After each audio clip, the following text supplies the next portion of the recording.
सभी को जय भीम नवोदय।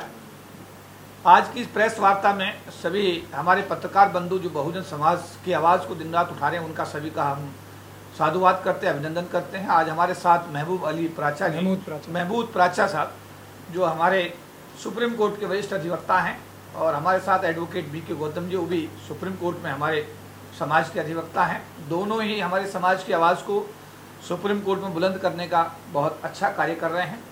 पिछले दिनों जो इशू सामने आए, फरवरी 2020 में एक सुप्रीम कोर्ट का मसला है जिसको आंध्र प्रदेश में जो एसटी रिजर्वेशन के साथ में जो जजमेंट दिया गया, और उसके बाद अप्रैल में फिर 2 डिसीजन आए। ये तीनों के तीनों डिसीजन SC/ST समाज के खिलाफ थे।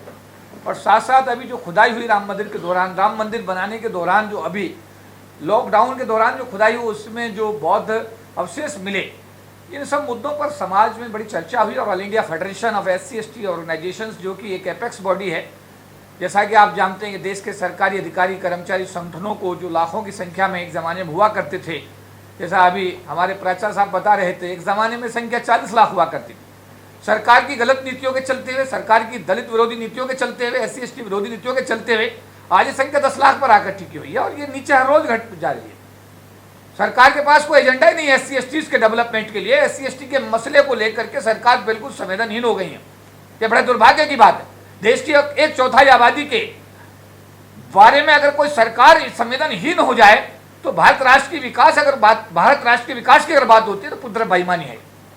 इन सभी मुद्दों को हमने प्राचा साहब से रिक्वेस्ट किया, हमने बी के गौतम साहब से रिक्वेस्ट किया। उन्होंने जो राम मंदिर में का निर्माण चल रहा है, तो उसमें हमने कहा जब हमारे बौद्ध धर्म के अवशेष वहाँ मिल रहे हैं, तो वहाँ पर हम लोग भी चाहते हैं कि वहाँ पर एक बौद्ध विहार की स्थापना की जाए, बनाया जाए, सरकार उसको बनाए। उसको लेकर पिटीशन डाला गया है। प्राचा साहब ने जो ट्राइबल आंध्रा का रिजर्वेशन था, जिसमें गवर्नर का ऑर्डर था कि उसमें 100% रिजर्वेशन, अरे वहाँ जब कुछ जाता ही नहीं। मैं समाज के लोगों को बताना भारत के लोगों को बताना चाहता हूँ, वहाँ रिजर्वेशन इसलिए नहीं दिया गया कि वो देना चाहते थे, वहाँ रिजर्वेशन इसलिए दिया गया कि वहाँ जनरल कैटेगरी का लोग ट्राइबल बेल्ट में पढ़ाने के लिए जाना ही नहीं चाहते थे। टीचर्स का इशू था, और उस स्थिति में जब कोई जाता ही नहीं था तो ट्राइबल लोगों को पढ़ाने के लिए ट्राइबल के लोग वहां पर पहुंचे, और उसको भी आज चैलेंज कर दिया गया। बड़ा दुर्भाग्यपूर्ण है, बहुत दुर्भाग्य। जैसे मैं सफाई कर्मियों की बात करता हूं, तो सफाई कर्मियों में 100% हमारे लोग सफाई का काम पूरे देश में करते हैं, क्योंकि जनरल कैटेगरी का आदमी 77.5% के हिसाब में नौकरी लेकर सफाई करने जाता ही नहीं। और जहां जहां चालाकियां की गई हैं, अब वहां पर भी नौकरी तो मिल रही है जनरल कैटेगरी के आदमी को, लेकिन वो अपनी जगह हमारे ही आदमी को, जो हमारा वाल्मीकि समाज का व्यक्ति है, वही जाकर के सफाई का काम आज भी कर रहा है। ये कौन सा अन्याय है? कौन से भारत की हम बात कर रहे हैं? कौन से समाजवाद की बात कर रहे हैं? सबको साथ लेकर चलने की बात कर रहे हैं, भारत राष्ट्र को एक आदर्श राष्ट्र बनाने की बात कर रहे हैं। पूरी तरीके से बेईमानी। इन्हीं सब चीजों को हमने चैलेंज किया है। मैं बताना चाहता हूं समाज के लोगों से, all India federation of SC/ST organisations ने प्राचा साहब से कहा कि आप सुप्रीम कोर्ट में इस केस को लड़ रहे हैं, आप हमसे कुछ आर्थिक सहयोग लीजिएगा। पहली बार किसी एडवोकेट से पाला पड़ा जिन्होंने कहा नो, बाबा साहब अम्बेडकर की वजह से मैं यहाँ हूं, मैं किसी भी प्रकार का कोई आर्थिक सहयोग, मैं फ्री ऑफ कॉस्ट, जो भी ऐसे केसेस आएंगे भविष्य में सबको फ्री ऑफ कॉस्ट लड़ूंगा। तो मैं प्राचा साहब का हृदय से, समाज की तरफ से धन्यवाद व्यक्त करता हूँ। साथ साथ हमारे भाई एडवोकेट बी के गौतम साहब ने जो अभी ये राम मंदिर में हमारा जो इशू आया, और इसमें जो अभी जो हमने कहा कि भाई हमारा भी वहाँ बौद्ध विहार बनना चाहिए, जिसमें हमारे बहुत सारे साथी संगठन कि मैं कहना चाहता हूँ, एक संगठन इस लड़ाई को नहीं लड़ सकता, एक व्यक्ति नहीं लड़ सकता। हम सभी संगठनों को इकट्ठा आना पड़ेगा, एक एक आदमी को आना पड़ेगा। जो भी हमारे समाज में अपने आप को बुद्धिस्ट बोलते हैं, बाबा साहब के अनुयायी अपने आप को बोलते हैं, आप सबको एक मंच पर एकजुट होकर के बाबा साहब के बैनर के नीचे, बाबा साहब के संविधान के नीचे आप सबको आना पड़ेगा। और नहीं आए तो 40 लाख थे सरकार की नौकरी में, आज 10 लाख रह गए हैं। 10 साल बाद ये संख्या घटकर जब 2 लाख रह जाए, और बीटेक 90% का बच्चा जब सड़क पर घूमे और आपसे सवाल करे कि 40% की डिग्री लेकर आप तो LIC में अफसर बन गए, बैंक में अफसर बन गए, रेलवे में आप अधिकारी बन गए, मैं 90% की बीटेक और MBBS की डिग्री को लेकर जाऊं तो जाऊं कहां? उस समय समाज के किसी भी बाप के पास में अपने बच्चे के लिए जवाब देने के लिए नहीं होगा। इसलिए उस स्थिति को अगर आप वेव आउट करना चाहते हैं, अरे प्रेरणा लो बाबा साहब अम्बेडकर से, प्रेरणा लो मान्यवर काशीराम से, इन दोनों महापुरुषों का अपने जीवन में अगर आप अनुसरण करेंगे तो इस लड़ाई को हम जीत जाएंगे। जैसा प्राचा साहब ने बताया कि षड्यंत्र बड़ा तकड़ा है। सुप्रीम कोर्ट के सामने मंडल कमीशन का इशू जाता है 1995 में, और रिजर्वेशन प्रमोशन हमारा बंद कर देता है। बड़ी मजे की बात है, वो रिजर्वेशन उसके सामने था ही नहीं। सुप्रीम कोर्ट के सामने इशू कुछ और जाता है, वो हमारा SC/ST एट्रोसिटी एक्ट को समाप्त कर देता है। क्या ये काफी नहीं है? कल बाबा साहब का स्टैच्यू भावनगर में तोड़ दिया गया, उस पर काली पोत दी गई। 8 दिन पहले उनका जो घर था वहां पर जाकर हमला कर दिया गया। अरे क्यों इस शांति प्रिय समाज को? देखिए, मैं बताना चाहता हूं, ये शांति प्रिय समाज है। देश का अमन, चैन, सुख, समृद्धि, शांति इस देश के गरीब आदमी के पेशेंस पर टिकी हुई है। देश की फौज पुलिस के भरोसे नहीं टिकी हुई है। और अगर इसी तरीके से समाज को उकसाया गया तो 2 अप्रैल 2018 भारत के लोगों के लिए मेरा ख्याल है इससे बड़ा और सीखने का, और इससे आपको सीख लेने का और कोई दूसरा उदाहरण नहीं हो सकता। उससे सीख ले सकते हैं। मत उकसाओ समाज को। ये वो समाज है जो खेत में काम करता है, गन्ना बोता है, धान बोता है, कपास बोता है, तब जाकर के कृषि प्रधान देश बनता है। ये शहरों में आकर के मल्टी स्टोरी बिल्डिंग बनाता है, सड़कें बनाता है, फ्लाईओवर बनाता है, तब जाकर के इस देश का शहरी विकास होता है। और जिन बिल्डिंगों को ये बनाता है उन बिल्डिंगों में ये जाकर के कभी एक बार अंदर घुस भी नहीं सकता। तो इस समाज के पेशेंस को टेस्ट मत करो। सुप्रीम कोर्ट के जजों को मैं कहना चाहता हूं, अरे यार, आपने 97 से मैं देख रहा हूं, 97 में 5 आपने आरक्षण विरोधी आदेश जारी कर दिए। DOPT ने भी एक के बाद एक जारी कर दिया। उनको लेकर आंदोलन हुआ। 97 में रैली हुआ, 98 में रैली हुआ, 2000 में, 99 में रैली हुआ। सुप्रीम कोर्ट में हम लोग गए, प्रोटेस्ट किया, कंटेम्प्ट ऑफ सुप्रीम कोर्ट का मुकदमा हम पे चला। 97 का मुकदमा हम पे लगा, 99 रैली का मुकदमा हम पे लगा।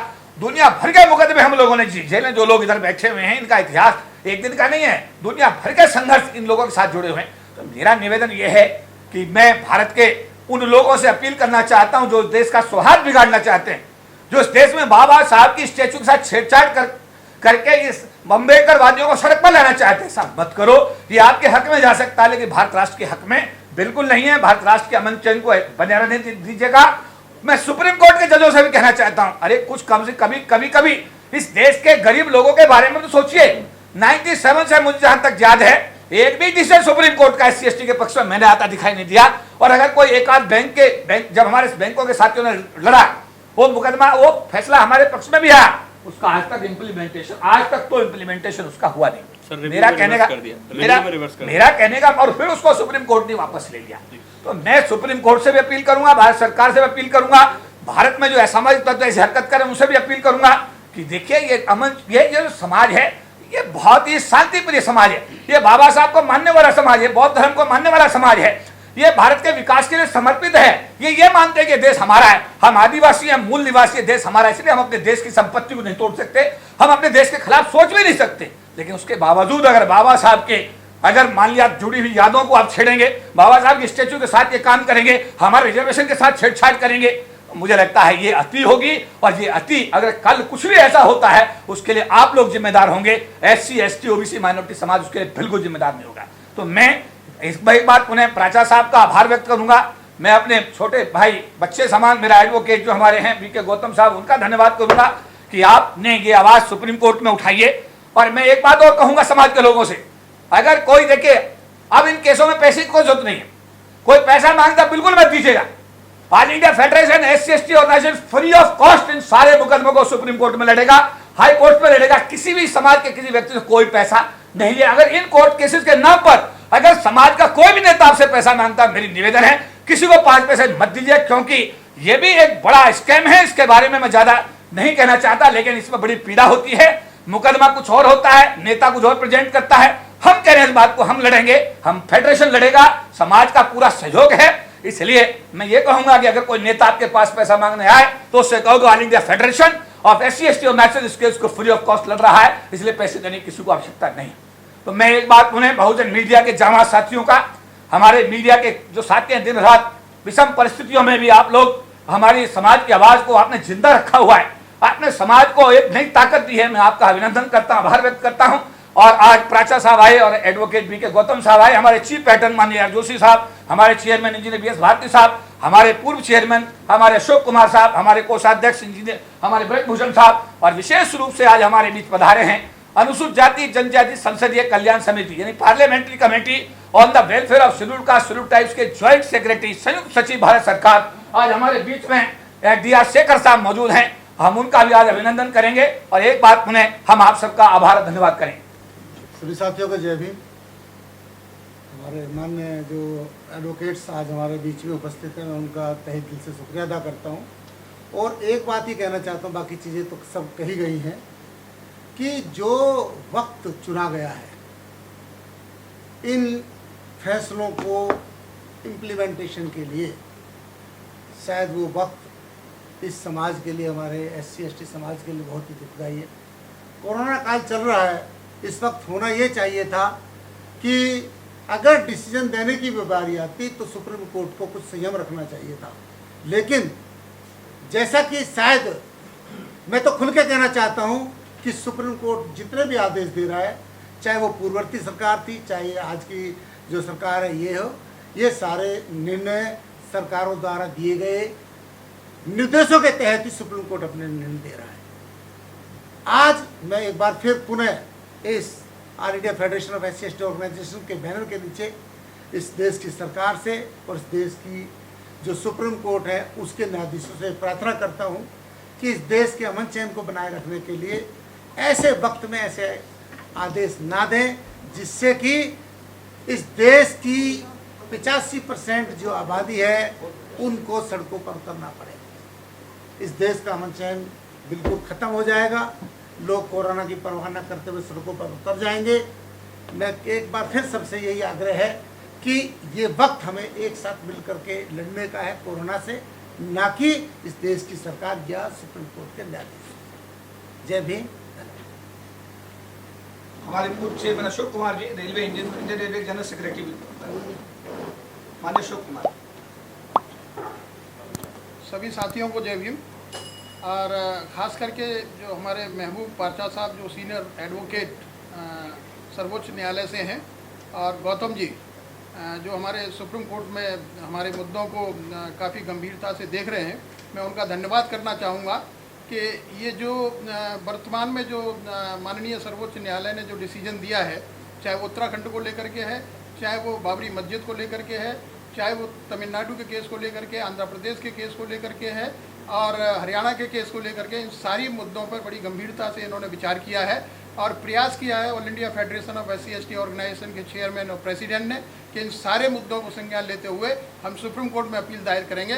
तो मैं धन्यवाद करना चाहता हूं कि एक बहुत बड़ी पहल है और इस पहल पर जो हम सब लोग आज यहाँ एकत्रित हुए हैं, मैं ये विश्वास दिलाता हूँ कि ये मुद्दे एक ऐसे हैं कि अगर इन मुद्दों को अभी नहीं लड़ा गया तो आगे आने वाला जो हमारा भविष्य है, आगे आने वाला हमारी जो पीढ़ी है, इससे बहुत प्रभावित होगी और हमारा जो आरक्षण है वो बिल्कुल ख़त्म होने के कगार पे है। आज जिस तरीके से आपने देखा होगा कि जितने भी डिपार्टमेंट्स हैं, जितने भी सरकारी कार्यालय हैं, उनको निजीकरण की तरफ लिया जा रहा है और जितनी भी सरकारी नौकरियां हैं उनको प्राइवेटाइजेशन में दिया जा रहा है। अगर प्राइवेटाइजेशन में सारी नौकरियां चली जाएंगी तो जो बाबा साहब डॉक्टर भीमराव अम्बेडकर ने बड़े कड़े संघर्ष के साथ 15 और 7.5% का जो प्रतिनिधित्व रिजर्वेशन जिसको हम लोग कहते हैं जो दिलवाया था, वो बिल्कुल ख़त्म हो जाएगा क्योंकि निजीकरण में कोई भी आरक्षण का प्रावधान नहीं है।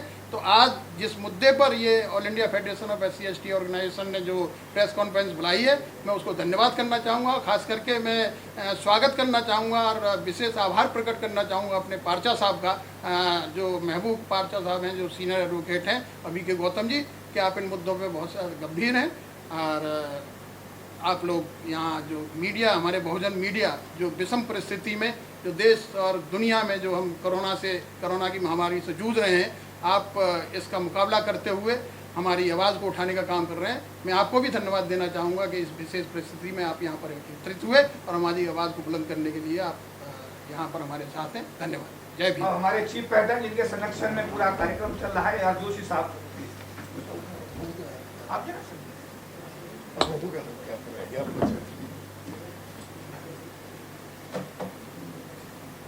श्रद्धेय साथियों, जय भीम।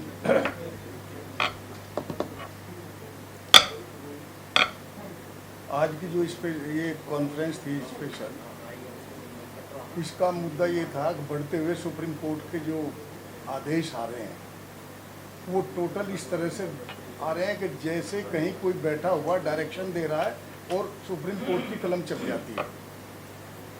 तो इसमें आप एक कोरोना की आड़ में, मैं समझता हूँ कि इस कोरोना के आड़ में जितने फैसले हुए सुप्रीम कोर्ट में, वो बहुत ही विचारणीय है और वो बहुत ही निंदनीय, मैं कहूँगा एक किस्म से। और इसके लिए जो हमारी टीम है, हमारे बीच में महबूब पारचा जी हैं, DK गौतम जी हैं। वो महबूब पारचा जी की आप बात सुन चुके, चूँकि ये एक ऐसी डायनेमिक पर्सनैलिटी है, हम पिछले 20 सालों से इकट्ठे हैं और इन्होंने जो भी कोई मिशनरी केस हुआ, दलित पर, माइनॉरिटी पर, कहीं भी कोई अत्याचार हुआ, इन्होंने बहुत पहल की और ये हर जगह बढ़ चढ़ करके इन्होंने हिस्सा लिया और हर जगह ये खड़े पाए। आपने देखा होगा, मैंने एक इतिहास में पहली बार ये देखा, अगर इनके ऑफिस में जाओगे किसी का फोटो नहीं, केवल बाबा साहब के फोटो है वहाँ पर। और बाबा साहब को मानने में मैं समझता हूँ हम लोगों से भी बहुत आगे हैं। तो साथियों, सबसे बड़ी बात ये है जो अभी भाई KP ने बताई कि ये व्यक्ति वो हैं कि इन्होंने ये कहा अगर दलित पे, माइनॉरिटी पे कभी भी कोई पूरे इंडिया में कोई बात आती है तो मैं एक भी पैसा सुप्रीम कोर्ट में फीस का नहीं लूँगा। ये एक बहुत बड़ी, मैं कहता हूँ बहुत बड़ी बात है। इवन अपना भी कोई एडवोकेट है वो कभी ऐसा नहीं करता। तो ये एक मैसेज है समाज के लिए, पूरी फेडरेशंस के लिए, पूरे उन ऑर्गेनाइजेशन के लिए जो सब इनके तहत पैसा वैसा इकट्ठा करते हैं, उससे अपने को बचा कर रखें। और महासंघ जो SC/ST का महासंघ है ऑर्गेनाइजेशन, वो ये केस फ्री में लड़ेगा या अपने आप वो उसका खर्चा करेगा, जो भी होगा, किसी से कोई पैसा नहीं लिया जाएगा। तो मैं आपका सभी का बहुत धन्यवाद करता हूँ। चूँकि समय बहुत ज़्यादा हो गया, स्पेशली जो असली मीडिया मेरे सामने बैठा है, ये असली मीडिया है। जो असली मीडिया है, सोशल मीडिया, जो असली बात लोगों तक पहुंचाने का काम कर रहा है। आज मीडिया की हालत आप लोग सब देख रहे हैं कि मीडिया क्या बोलता है, क्या करता है, किस तरह से चलता है। साथियों, आज रिजर्वेशन के माध्यम से जो सारा सिस्टम चरमरा गया, उसको आपको देखना पड़ेगा। मैं आप सभी का बहुत बहुत धन्यवाद करता हूं। और पारचा साहब, हमारे भाई KP चौधरी जी, हमारे चेयरमैन भाई भारती जी, भाई अशोक कुमार जी, ये सब लोग इसमें लगे हुए हैं। हम सब साथ इकट्ठा करके जहाँ तक होगा आने वाली पीढ़ी के लिए हम इसको सेव करके रखेंगे। जय भीम, जय भारत। नेशनल दस्तक की आपसे गुजारिश है कि अगर इसको बचाना चाहते हैं तो नेशनल दस्तक को सब्सक्राइब करने के लिए रेड कलर के सब्सक्राइब बटन को दबाएं, फिर बेल आइकन की घंटी दबाएं। नेशनल दस्तक को बचाने के लिए बहुत जरूरी है कि हर खबर को शेयर करें, लाइक करें, कमेंट जरूर करें।